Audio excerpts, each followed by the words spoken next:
Hey Good guys, morning, guys. How are you? good. Hey, George, Michael. So I'm a little out of it this morning. I just had a small procedure, so I have Oh, a propofol hangover. So I'm just gonna keep. I'm gonna No, not be we won't be able to tell the difference, George. exactly exactly hole in the brain. Mike, it's great to see you, man. How have things yeah, been? it's been a while. Yeah, fine, doing good, staying busy. That's what we Uh, like. yeah. That's what we like. I'm here in my kitchen, as you can see, trying to figure out what the Oh, hell. Glass of water. How do you like that? So. how's your weather Yeah. up there? Is it still hot and rainy or what? This is from now through about the middle of May. I'm being a little optimistic and rounding up, but from now to the middle of May, it is delightful here. Okay. And so it's cooler than it usually is this early. We're about 2 weeks ahead of schedule. I'm not complaining. It was 64 degrees Wow. this morning, and yeah, it's really nice. Chad's having a similar day, it looks like. Uh, so Back patio. nice. You got the Can heater you out guys already. hear me? Huh? Can you guys hear me? Yep. Yes, sir. Yeah, it's about 85 down here and raining. Nice. Hey, but in the middle of winter, I'll come down and see you. Yeah, Well, it's not so much. I'm still hurt. 64 here. Well, I'm Perfect. a softie. I wore gloves yesterday on my jaunt. That's okay. The other kids are going to point and laugh. Yeah. So a lot of good stuff going on, guys. We have we have the integration with 90.io is being created. So and I put out an APB. I don't know if any of the three of you are using 90, but I'm looking for a few screenshots of how you've set it up manually. And so that will give us a project management, sort of the best in class project management uh capability that's able to be democratized out. It's designed to be democratized out into the client. And I met with uh one of the OG EOS implementers. He's been doing it for a long time and is incredibly successful at it, and enviably successful. And so I asked him about 90, and he said it was um basically required. I forget his exact words. That is absolutely indispensable. Like, okay, so if an EOS, and he's a paying licensed franchisee, but has been doing it for so long that yeah, again, he's an OG. So so we've George, got that going on. what is this tool again? Sorry, what was this It's tool again that you mentioned? 90 it's what? 90.io, and it's a conversation we've been having with. So when I got the phone call about core value being pulled off the market, it was coincidentally at the same time as Mark Abbott at 90 had received a phone call from EOS. So they were the software for EOS. So they obviously had a customer concentration issue. And my understanding is, don't quote me, but my understanding is that either EOS or Firefly, who owns EOS, called 90 and said, "Thank you, we don't need you anymore. We're going to create our own software." And my understanding is, said the attorney, so feel free to verify, that there was an uproar in the EOS community saying, "What are you talking about? 90 is the best. We want to keep using it." EOS 1 is getting mixed reviews, some good. So EOS went back to 90. And so now 90 is not stupid. Mark is a very smart and capable guy, and they're able to innovate. So they created their own business operating system, and they also changed the platform so that they could honor other business operating systems, which is just smart strategically. What we are doing, so they now have there's the 90.io BOS, business operating system, EOS, I think Steve Metronomics is in there. I'm not positive. I only care about one thing, and that's growth drive, the growth drive methodology, process, scoring, and ROIs all being tracked with accountability and the accountability from our perspective, right? In a platform that is a definite cut above Monday.com, Asana, which are both good systems.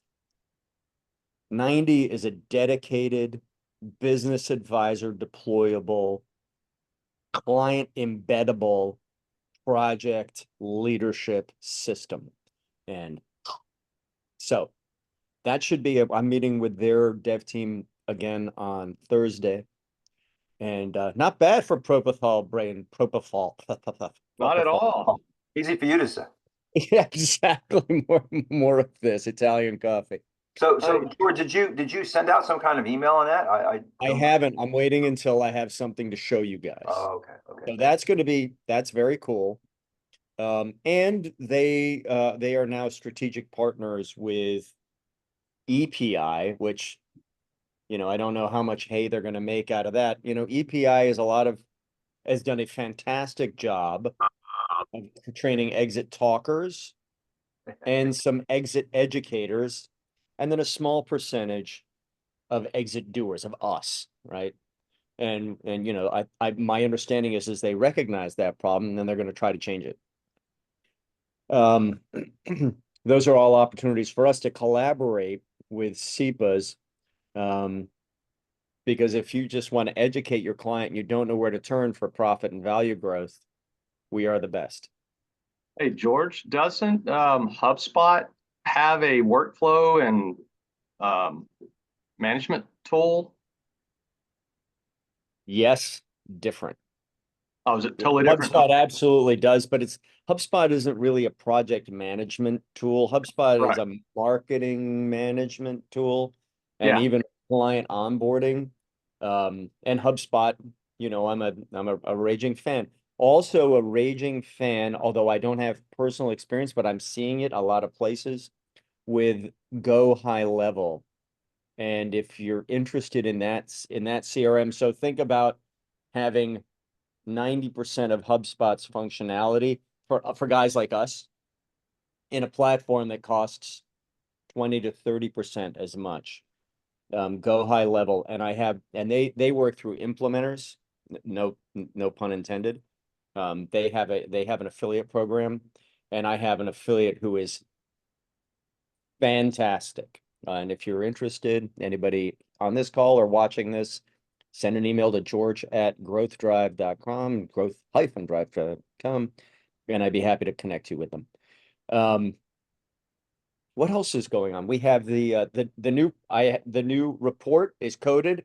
They're changing the font, and then we'll be ready to release it. They coded it in Times New Roman. That is not our corporate font. They're going to change the font, and that'll be released, I think this week. So George, what is that? Is that the strategic capacity report? Yes, just strategic capacity and business value report. Yes. Okay. Also, they are busy coding our continuity module. Really excited about that.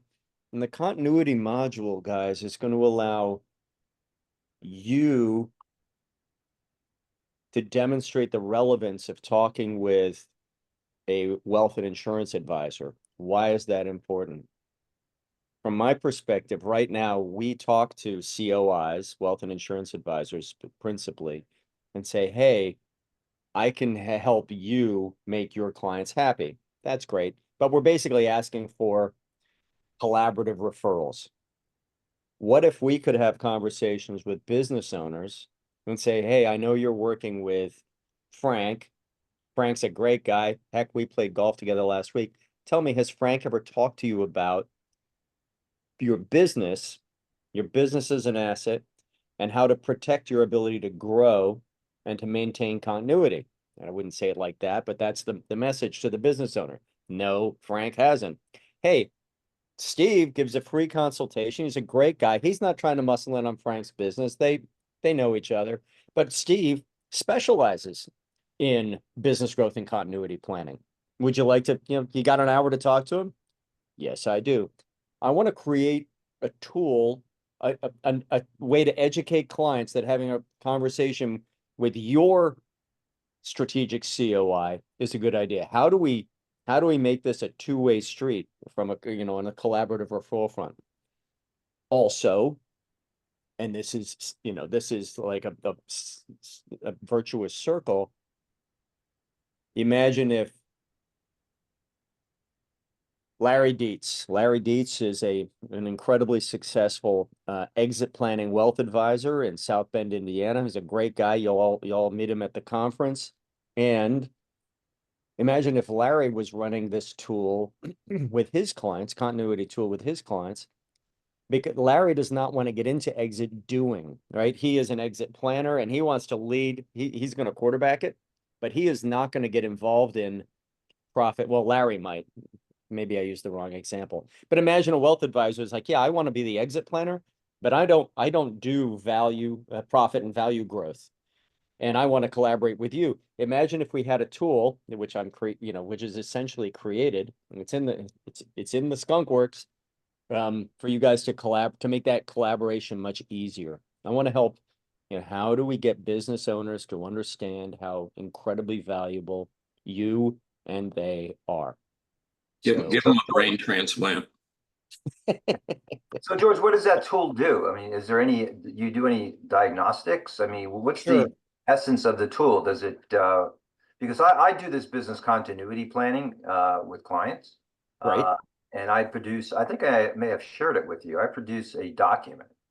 I give them an actual business continuity plan document that goes through, it must be, I don't know, 8 or 9 different areas of concern, especially if they're solely owned, like what's going to happen if something were to happen to you? What's the first thing that needs to happen?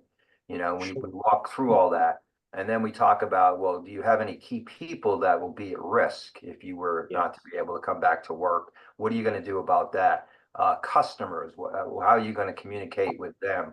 And then we get into the financial stuff too. Like, do you have key man life insurance? And that's where you integrate and you kind of you bring in the wealth advisors or the money manager types, right? Because I had a case just like that where the guy told me, look, if something happens to me, I have some debt on my books, some SBA loans. I don't know, it's probably $500,000 of debt that needs to be taken care of. I'd like that to be paid off right away. And so I'm saying, okay, well, let's look about it. Let's look and see if we can get some life insurance for that. And then, and then we put in place also, the other thing we did again, in case of a solely owned business, is that we put in place a phantom plan, so that if he were to pass away or become permanently disabled, the key people would be able to step in, and then he wants them to sell the business if something were to happen to him.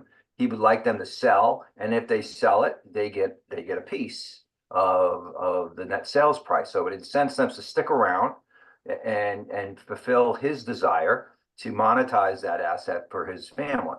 So yeah, does it do? I mean, maybe I've said a lot, but no, you said exactly the right thing, Mike. Stay bonuses, right? That too. We talked about stay bonuses. Unqualified deferred comp. Right. All of these more sophisticated tools that a lot of business owners don't even know are out there, and that are not necessarily expensive, and that are essentially all a huge ROI. Mike, I'm in absolute agreement. And this goes to the BEIs. I think they changed the name of owner-based planning to business continuity planning. Yeah. And this is the intersection between our communities. Mike, I'm thrilled that you're doing that. And yes, that's what the continuity analysis will do. It goes to sufficiency of life insurance, sufficiency of disability insurance, potentially, funding succession plans, retention, de-risking, if something happens to you and is your debt going to do you have insurance to pay off the business debts, et cetera, et cetera. It's a series of 15 questions. It's actually 18 questions. But one of the key things, guys, and Mike, I'm sure you're doing this. You know, when you run Equity Planner and it says, okay, well, the business needs to be worth 21 million in order to fund your personal wealth goals. And then you've got a business owner sitting there with $2 million worth of life insurance. And no one smacked him in the side of the head to say $2 million is not enough. It's not enough money. It's not going to get you there. It sounds like a lot, but $2 million is going to, what does that yield a year? 400,000? No, 100,000. Sorry. So is 100 grand. How is your family going to survive if at a prudent withdrawal rate on $2 million? And the answer is they won't. So anyway, yeah. So Hey, Mike. Hey, Mike, if you feel comfortable, I would love to see just maybe an example of that. If you're good with Sure. that. No, I'll send you a sample. And I got this too, by the way, George. I got all this from BEI. Great. And this goes back many years ago. They were promoting this when I became a CEXP down, with them. Yeah. God, and I think it was probably, I hate to say it, maybe last century. No, but I think it was early 2000s. I think it was early 2000s. But they were promoting this as as a service. Sometimes it's hard to get owners to say, okay, let's do exit planning work because they're like, whoa, they push back, right? But I say, look, let's not talk about your exit now, but let's talk about contingency planning. Let's call it that. What if you can't come to work tomorrow? For whatever reason, you God forbid you die or you become permanently disabled. You have to take care of your spouse. What there are a lot of reasons. Yeah. And then so is your tool going to produce a report, like a written report? Okay. Cool. Yes. So imagine that you do clarity level 1. Right. And I'm going to make this easy. You do clarity level 1, you have the range of values conversation. You might then do the equity value planning module. Right. Okay, well, how much do we need this business to be worth? That's still a very appropriate conversation for a business advisor. Right. If we're gonna take care of your goals as a shareholder, and then you might say, okay, well, let's look at external risks to the business and how we might mitigate those. And it's an additional 15 questions. I don't want to get into analysis, let's take another quiz. But this would be, this could be an additional survey that is in your quiver that you could use. But you might say, okay, listen, we're gonna have 3 conversations. One is about what the business is worth today. One is about what it needs to be worth tomorrow. And the third is about external risks to the business, death and disability. Those are all things that impact your family's wealth and well-being, and those of your stakeholders. And so, yeah, Mike, I'd love to see it. And yes, it will generate a report. So let's talk for a moment about reports. Report number 1, level 1, strategic capacity and business value report. The next report, we're simply going to take Equity Planner and turn it into an addendum. So it's going to be a crisp, short report, just the facts, ma'am. We will do the same with continuity. I'm not thinking of about another 20-page. I'm thinking about this is something that could be clipped as an addendum to your business growth and continuity plan. And then the deep analysis report, which is super cool. We pull from simulator. We pull from leadership. And even before that, we will have embedded into 90.io. So I hope you're getting a picture that we have from your earliest discovery conversations, closing the engagement, through planning and execution, a complete suite of internal and external best-in-class capabilities that are leadership report. Leadership report. Yep. That's Hey, George. So now the leadership report will play out.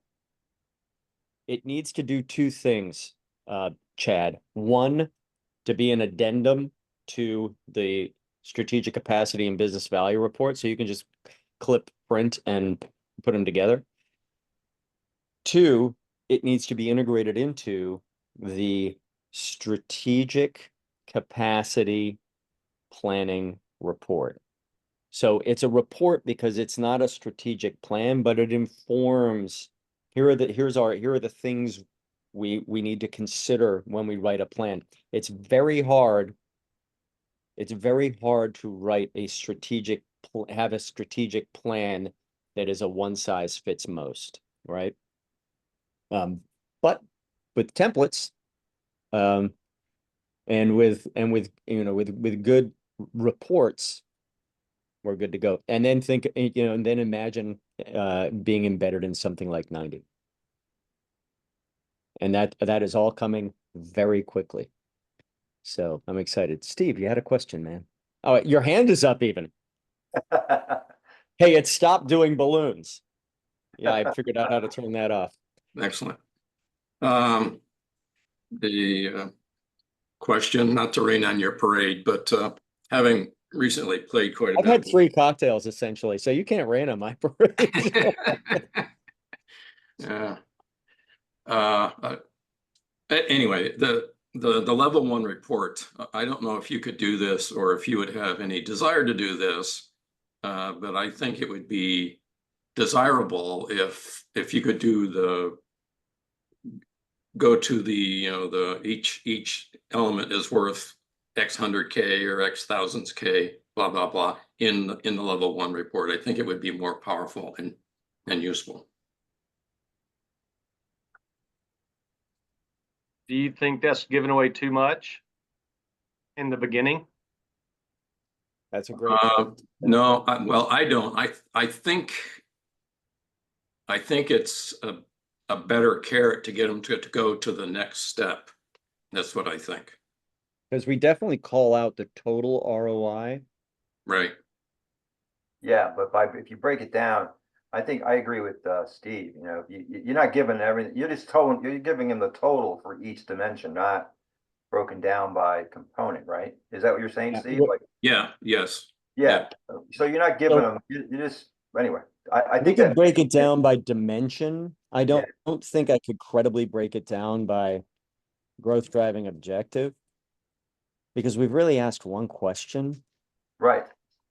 Um, You haven't done enough. let me, Steve, hold my feet to the fire. Let's look at that. Yeah. I just think right now it's the level 1 report is weaker than I'd like it to be to push them over the edge to take the next step. Really? Yeah. Okay. So sorry about that, but So George, that level 1 report hasn't changed very much, right? It's been the same for a while. Or did I We miss have a it? new one. It's 20 pages. Oh. It is. Okay. So It is I can super cool. I'll access it. send I can you access it, right? Level 1 is 20 pages. the level 1 strategic capacity and business value report is designed to edge. It's 20 pages. Wow. And it is, but it is not 20 pages of fluff. It is 20 pages of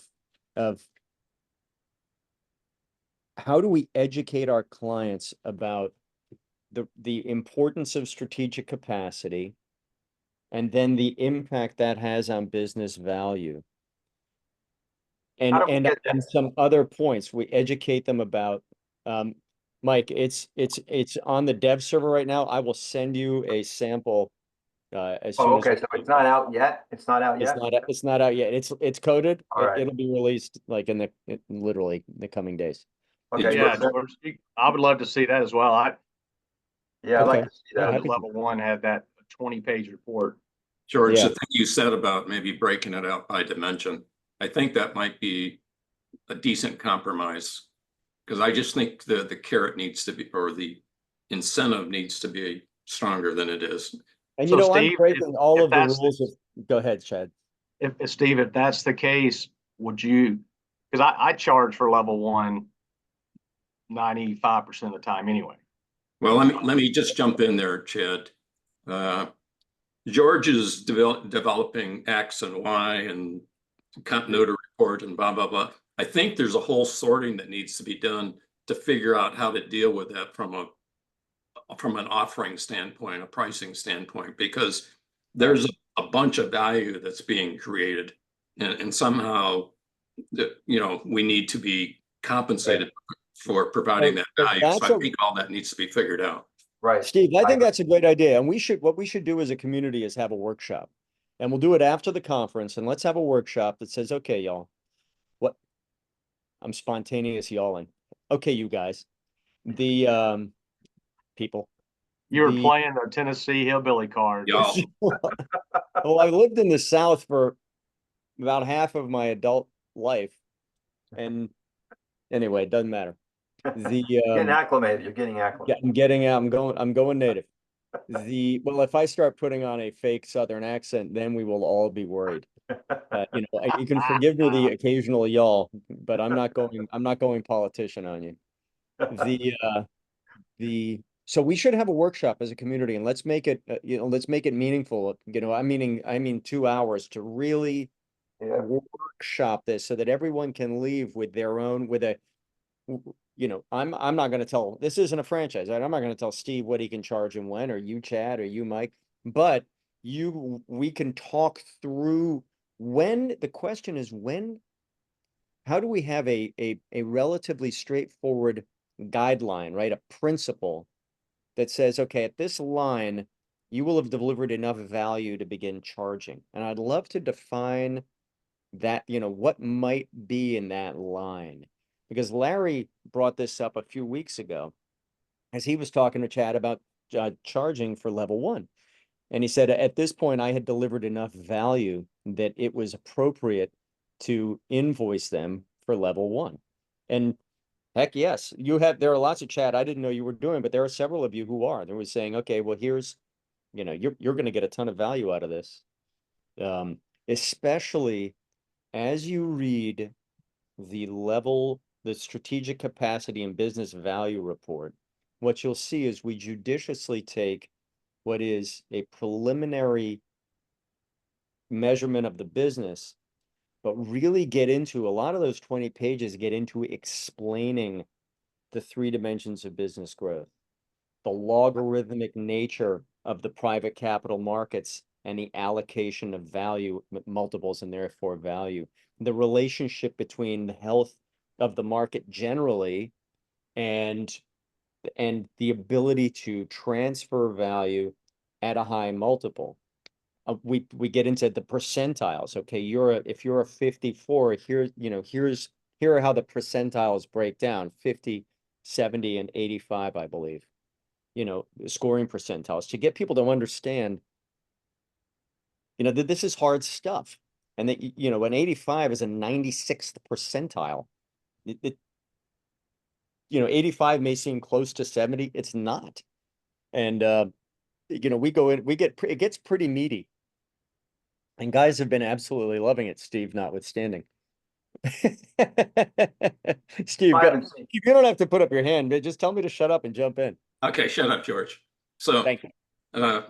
with regard to what Chad said and this general topic, so Chad, if you're charging, well, first of all, a 20-page report is pretty valuable. So that's worth something. Now, the next point. So, Chad, if we're going to charge for level 1, what do you, Chad, use to be the freebie to get them into the conversation to begin with? Good question. Well, a lot of that's going to depend on, and at least in my case, is it going to be a consulting client or a M&A client? So that is going to depend on whether I charge or not. Now, in some cases, if I do charge, a lot of times the client only wants a one-off, right? They just want a one-off. We start having that high-level conversation around range of value, capacity, right? Just very high level, and it's just a one-off, then I will typically charge. Sure. Okay. Now, if it turns into something more and we continue to go to level 2, or they sign up as a M&A client, I mean, it may not be all that much, maybe $500, maybe $1,500, right? And I'm just really doing that just for my time. A lot of times, if it makes that more appealing, I'll say, hey, look, guys, we're going to do this, but if you sign up with me for an M&A client or move to the next level, I'll credit that $1,500, just to make them feel a little better. Hey, where do I get that? How do I activate that? No, I thought I turned that off. Good How do I job, do George. But also, Steve, it's not for level one, and whether like I said, charge $500 or 2,000, whatever it is, it's not about, that is certainly not a profit center. No. To me, that is more, hey, Mr. Customer, you're writing me a check or you're paying me for my time. That tells me that you are engaged. That tells me that you do have skin in the game. Yeah. That's me. I think that's a valid comment, Chad. When someone gets skin in the game, then they're beginning to get serious. So yeah, even if it's just a token amount. That's right. Yeah, I've used it as a lead generator, just to get them, get them interested. And then the next step, I start charging after that. But I spent an hour with them, maybe a little bit longer, going through Clarity One in person, and that's something, most of the times it gets them interested. And even if they're not ready to do a full analysis, I then again drop back, if you will, and talk to them about business continuity. And then that gets them interested. And then I start working on that continuity planning. And then, I'm still in the game, right? So once I finish that, then I can say, okay, now that we finished all this, let's start talking about, your exit now. So I use the continuity planning as what do you call it? An intermediate step, excuse me, to get them going. Hey, George, I had another question for you. Have you ever thought about, because this is another thing that comes up, and I'm going to be facing it pretty soon. So I'm helping a guy figure out what his business is worth, and I'm working with a business valuation guy who's an ABV. He has all the letters after his name, right? Because this guy, he really doesn't know what his business is worth, has no idea, and he wants a real detail. So I'm working with a friend of mine who's also a CPA, but he's going to do the valuation. But what's going to happen after he figures out what he has is, what are his exit options? Okay. Great question. So then, okay, fine. I know what. So how do I monetize it? What are my options? So did you ever think, or have you thought about putting that kind of tool, an exit option analysis tool, in our toolbox? Because I think people want to know, okay, how do I get out? I can do, there's many ways, right? You could do a sale to a strategic buyer, private equity sale, an ESOP, an internal transfer, and I'm leaving some out. A recapital. The other thing that's coming up is like these dividend recaps too. I mean, that can take some of them. You don't need a private equity firm. You can get a lender. You can take money out. But that I think is another piece of the puzzle that eventually surfaces once you go through all this. Fine, I know I know I can increase my value, know what it is. Okay, now what are my options to get out? That, Mike, that is a great question, and it's more complicated than, as you know, right? As you guys all know, it's more complicated than it sounds. So, Growth Drive calculates a market value for the business from a third-party sale perspective. We also calculate the likelihood that the business will generate predictable profits and cash flow. I'll just focus on dimension one going into the future. If I'm selling to a third party, I care about the whole ball of wax. And this is the big fat however. However, if I'm doing an internal transfer, the business owner, I'm going to, in all likelihood, this is changing, but in all likelihood, well, let's take two scenarios. One, I hold the paper. The other is I hold some of the paper and we bring in a lender who's also gonna fund the buyout. Cool. Now, if I'm going to hold the paper in whole or in part, and even more with a lender, we care deeply about predictable profits and cash flow, right? But what we care about the most is it is the business's ability to generate, it is the cash itself that the business generates that will go to funding the buyout. And so a DCF model, which is, you know, an additional, as you guys know, but for those of you listening, with three major ways of valuing a business: market comp, discounted cash flow, and asset valuation. You know, assets minus liabilities equals value. More complicated than that, but let's go with it. So what we would need to do, Mike, from my perspective, to do this right, and no one in the market is doing this right. Let that sink in. No one in the market is doing this right. They say they are, but they're not. By the way, I spent half my weekend bailing a guy out who's using another system because what was delivered was not up to snuff. The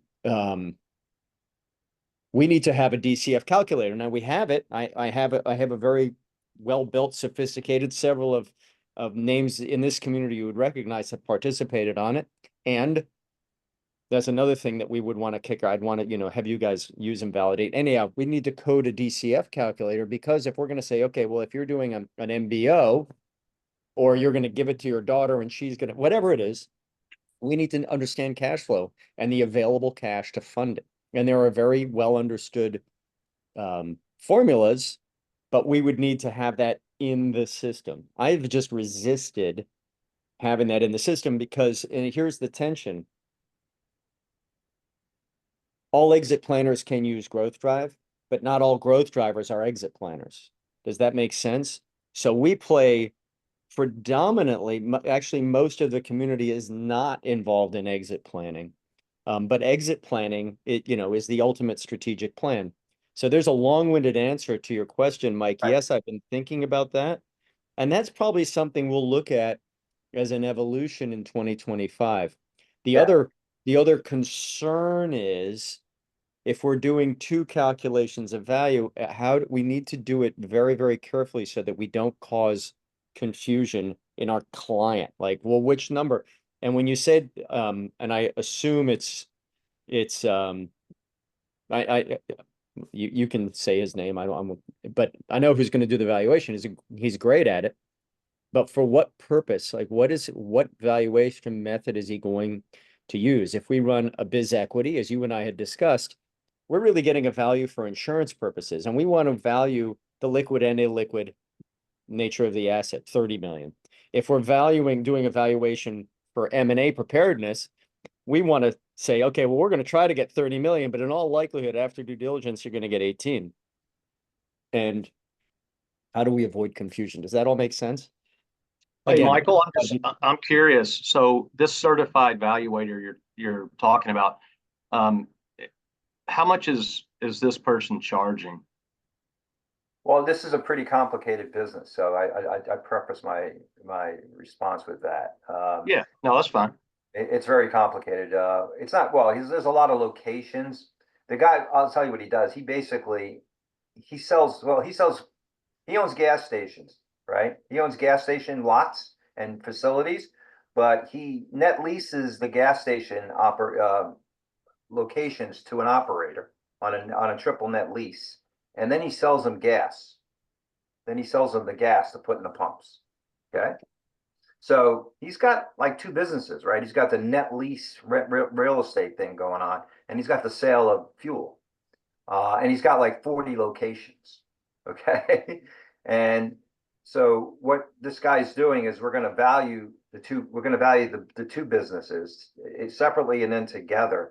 And then also he's doing a evaluation of the highest and best use of those real estate locations. They may not be the highest and best use may not be to be a gas station. Could be some other location.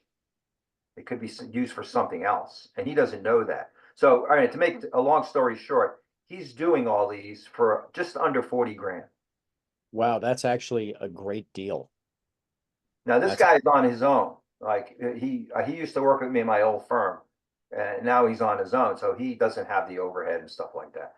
But George, you know, going back to the exit option analysis, probably the best thing I've ever read about, you know, what is a good how to go through that maze was written by a guy named John Leonetti. and know him very well.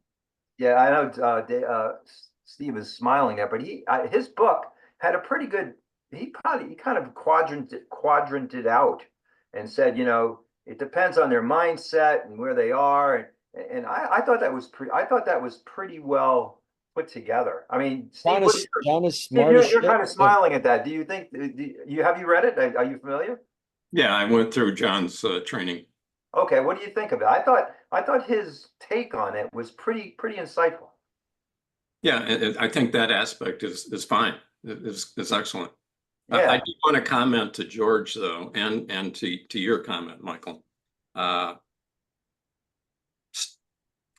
guess my advice blanket would be make sure you pay attention to keep the main thing the main thing. I guess that's the way I put it.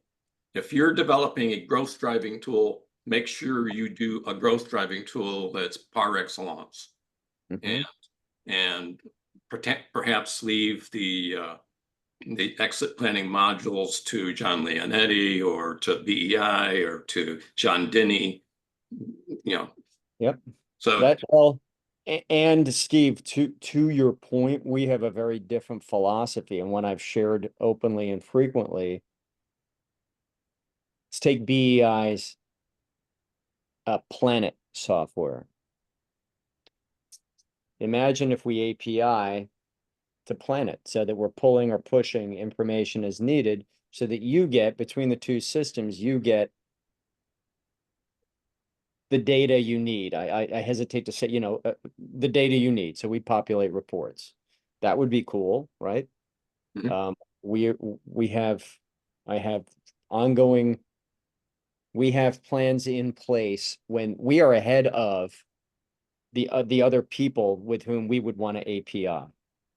And other than QuickBooks, which is, it's funny, you have other systems making a huge deal about how they're APIing with QuickBooks. Do you know why? Because they require so much bloody data that it's a pain in the butt to maintain. So the API makes sense. It's just good user experience. We only need gross and net income because we come at this from a completely different perspective. Anyway. But George, that BEI new Planet software, does it do a exit option analysis?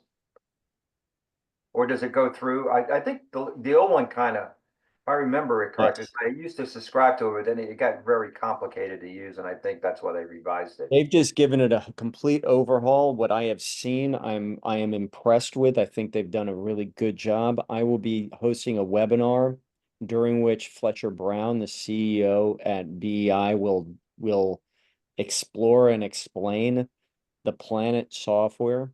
And I'm also having him on the podcast to talk about a couple of issues. I think we'll focus in on this business continuity link between our communities. And but the new Planet, what I'm going to bring up, if you guys have 2 seconds, I was going to try to stay on for 10 minutes, and you have energized me. I'm just going to show you guys something. You're still high. I am still high. Okay. Yeah, but so, Steve, We're flaming the fire. Steve, We're flaming the fire here, right? wait till he crashes, buddy. yeah, go ahead. I am not going far. There is a nap in my future. Let's get this out of the way. Okay, so this is from a presentation that I gave. So at the BEI conference in Denver, I led a full day workshop, which was so much fun. And then other stuff, but I led a 1-hour talk. And in that talk, just prior to it, Fletcher had shared the new BEI process. And I bring that up to say that I sat listening to him share the process, and I was floored with how well it lines up with what we do. So click on this slide. So he described an exit planning process and timeline. And you know that Fletcher, like John, is an active practitioner, as is John Leonetti, etc. So here's a strategy call, owner introduction, exit planning assessment, and proposal. This is their closing. And he's saying 3 web calls, no cost to the client. Then we get into these 6 steps, plan design, 60 days, 6 meetings, a planning fee, right? And then we get into implementation and we all know what's involved there. How does that overlay with growth drive? Well, our clarity level 1 analysis, especially if you think about having that continuity piece, like even without it, analysis, report, range of values, and equity value planning, wham. We get into deep analysis. Okay, well, what are we going to do? If we need to grow, and typically we do, we need to grow profits and transferable value. We want to get into our level 2 and all of the modules that are in there. And then we have an execution leadership system, a BOS, which is busy being embedded in 90.io that, yes, please, thank you, that we can use to guide implementation. And so, you know, the two overlay, Mike, to answer your question directly, what I've seen of the new planet, it is impressive. It is intuitive. I was as a software geek, I was impressed with the design. And then as a someone who cares deeply about these things, I thought that the way they've approached it and what they deliver looked great. I have not used it, but we are busy adding a bunch of BEI members as are joining this community, and more to follow. I mean, that this is gonna play out. So is this, so are you kind of, is it duplicative, George? I mean, do you use one versus the other, or can they both be worked in together? I guess that's my question. You So kind of said that your, growth drive seems to cover all this, but it does. So how do you use both, or can you use both, or is it one or the other? If you're going to create an exit plan, Planet is a very efficient way to create that exit plan. What remains to be seen is to what extent can we afford, can we avoid duplicative efforts? Right. Hence APIs. Like if we've already asked a question, let's, and how deeply do we want to embed? Right now I'm saying, hey, you will also want to, if you're, imagine that we're collaborating and you're the exit planner and Chad is the growth advisor, you and Chad, we're going to sit down without the client and say, okay, here's how this process is going to lay out. What are we going to do and when?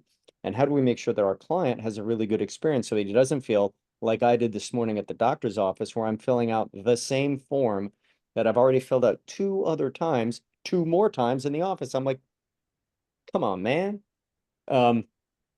So long-winded answer to a simple question, but this process and timeline, and they are fully supporting this with exit planning stuff, but BEI is not in the profit and value growth game.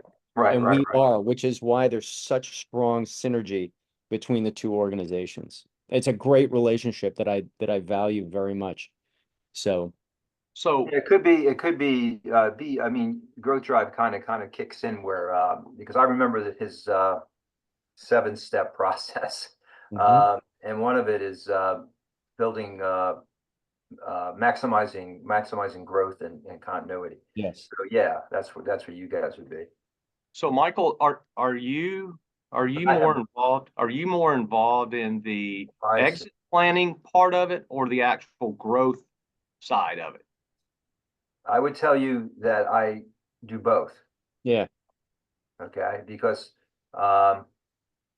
before people can exit, I tell them, look, I mean, I go through a process of, okay, where are you today and where do you want to be, right? I go through that process. Those are the first 2 steps of Brown's methodology, and most methodologies, even EPI's methodology.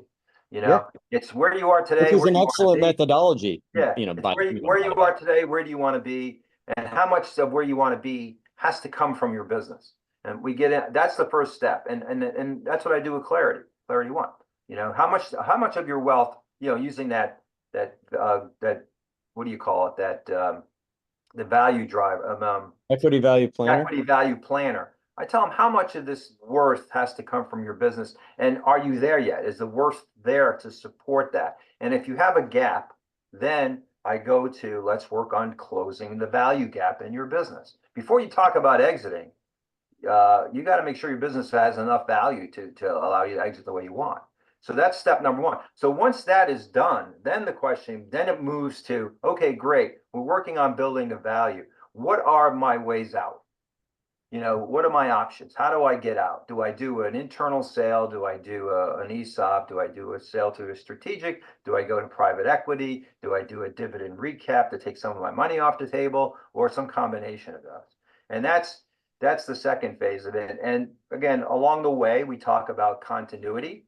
We talk about business continuity planning. If something were to happen to you as you're doing all this great work, you certainly don't want your family to suffer if you can't complete it, right? So let's put contingency plans in place so that your family does not suffer if you don't complete the journey.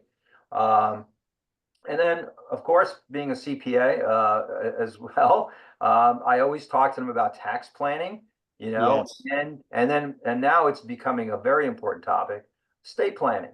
All right. So if I see that the value of their business is putting them over the present exemptions in the estate tax world, I go, well, let's talk about how you can move some of this wealth out of your estate into the hands of your beneficiaries now when the valuation is lower, right? And so I start having conversations with them and their estate planning people to kind of integrate that planning into this, right? So that's so to me it's a logical sequence. It goes from discovery, gap analysis, how to work on that gap analysis. And as you're working on the gap analysis, you may have to start doing some income tax and estate tax planning, because Yes. if the value is low now and it's going to get higher, perfect time to do estate planning if you can afford it. Get it out of your estate at the low valuation, and start talking about and start exploring what are the exit options.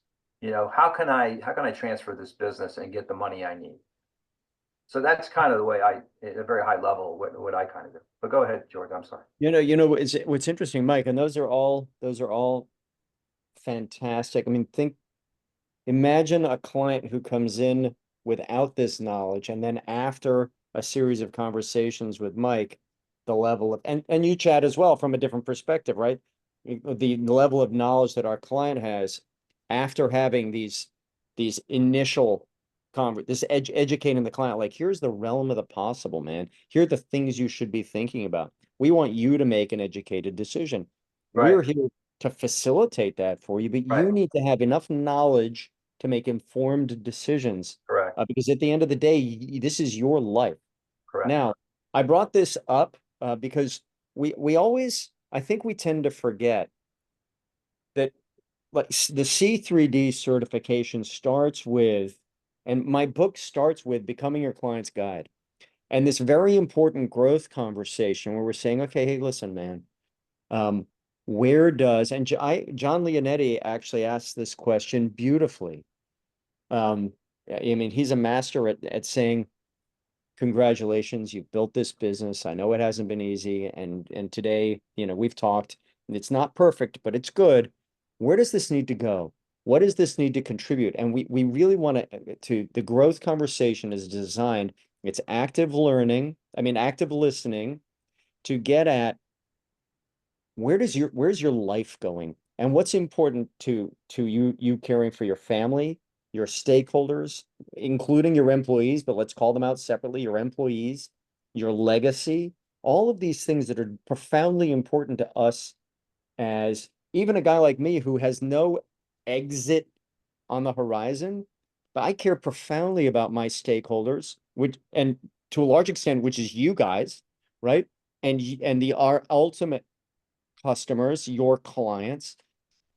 This personal vision, it should really be the beginning of the conversation. Then let's talk about our professional vision. Where does the business play into our personal vision, capital V, right? And now we can get into creating a business strategy that supports those two, which are typically overlapped circles. This is meant to guide a conversation. It's a very simple form. I don't expect you to be able to fit everything inside these boxes, but if we walk through these boxes in order and just to the point where we get down to this, okay, our professional mission, strategy. Okay, well, what are we gonna do in 3 years? And this is gonna resonate with scaling up. It's gonna resonate with EOS. It's because these are the chunks of time in which the human brain can compute. 3-year goals, great. Now we can start talking about a 1-year goal, but who's going to help accomplish this goal? Our effective senior leadership team, our people, etc. What options do we create by achieving this goal? And what happens if we don't? Now let's get into a 1-year goal. And guys, even before we get into quarters, and the human brain is designed, 3 months we can really chew on, right? So this is designed with a lot of psychology behind it, but this kind of form goes to Mike's conversation, and Chad, to your conversation, and exit isn't anywhere on here, but exit might be one of the topics that comes up. And then I want to retire. Well, we were on a case yesterday where the guy wants to build the business.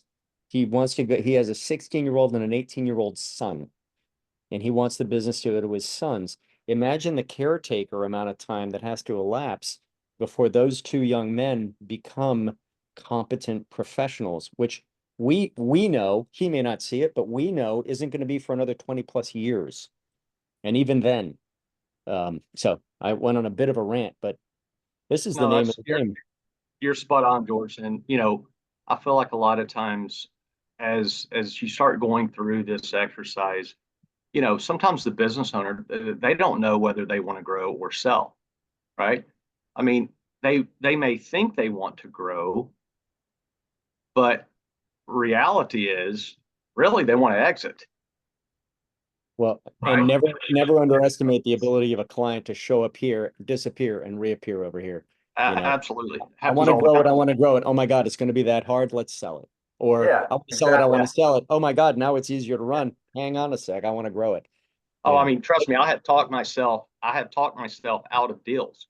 Um, when a client thinks they want to sell, and come to find out, they've got something personal going on, or Yeah. they just lost their key man, or whatever the case is, or they're going through divorce. I don't know.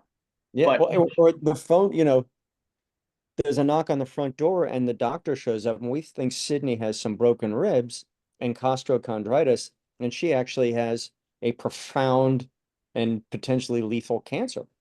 You know, the world had just changed dramatically, and that happens. 50% of exits are unplanned. Yeah, man. Yeah, man, Chad. Hey guys, The it's 5 Ds, 10:30. the I have 5 Ds. got to as it's scoot. called. I've got to 5 Ds. scoot. All right, guys. Good talking. This was a George. really fun conversation. I should drink 3 cocktails more often. Or fall. All right, man. all right, gentlemen. Fun. Thank Appreciate you. it. Have a great day. Have a great week. And All right. I will talk with you soon. I'll send that report to you guys. Yes, please. I'd like Yeah. it. Yeah, Michael, it's on its way. Michael, if you don't mind, I'd love to see an example of yours as well. All right. The business continuity. Do I have your put your email address in the chat, and I'll send it to you. I have a sample that I'll show you, but I'll tell you what, I'm about to send you, I'll copy you both. And then if you could, Mike, if you could reply all, I'll keep it in confidence. I'd love to see your continuity. You never seen it, George? I thought I shared it with you. I'll share it with you. You may have. I see a lot. I may look at it and be like, oh yeah, that. And it's a billable deliverable. It's at least it's worth at least $5,000. Nice. At least. Nice.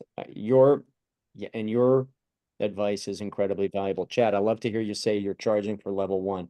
I think we should do more of that. In most cases. Now, Michael's comment. Now, there are times where, yes, I will certainly use that as a lead generator. No question about it. But again, it all depends on where the client is, what they're trying to accomplish. Is this going to be a one-off? Yeah, I'm going to charge. Is this going to turn into a consulting client? or M&A client. If it does, and if it makes a difference in whether I get the deal or not, I'll credit that back. But And that's smart. De-risk it for the client. Hey, man, Yeah. I have Chad, absolutely I don't got see to your run. email address. I haven't seen it yet. Come I'll up. copy both of you on the report, and then we'll have a circle. Oh, okay. I'll Okay. respond then. Okay, great. Cool. Yeah. Thanks, Thanks, guys. guys. Have a good week. Have a good Be well. week, everyone. Take care. Bye. Bye now.